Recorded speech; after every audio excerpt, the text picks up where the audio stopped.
Xavier Villeneuve has not played a game since early January. And we're talking about one of the best offensive defensemen in this class, one of the guys that's one of the more exciting players, and a guy whose stock was trending in a poor direction when he got injured. This feels like a player that needs to get back into games soon and try and elevate. Yeah, I mean, another guy that was, how high were the expectations, right? For Blainville, well, like we had thought they were going to barely lose a game this year, and that he was going to put up, he put over a point a game last year, wasn't it? Wasn't it like 66? Yeah, he did. Yeah, he was defenseman of the year, as a D-1. He was so good, and he's a late birthday. He's only a couple months of being away from last year's class, so that it's to be expected that he had a big year. But the expectation was that he was going to take a step forward.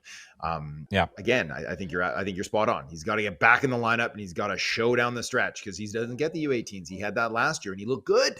Look good working that top PP, right? Like we enjoyed that version of Zav. So got to get that back. So I, like you, am hopeful that we're going to see him and have some I don't expect him to be a top 10 pick. I think he's going to fall into that. Even if he has a strong finish, he's probably going to fall into that middle of the first round, even into the 20s, just because of the statistical size 20s, profile, even blended, right?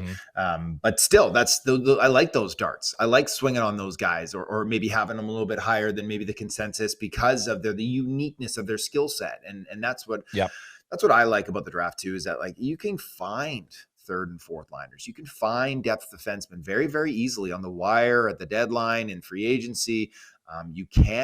It's really difficult to find guys who have unique skill sets, and not to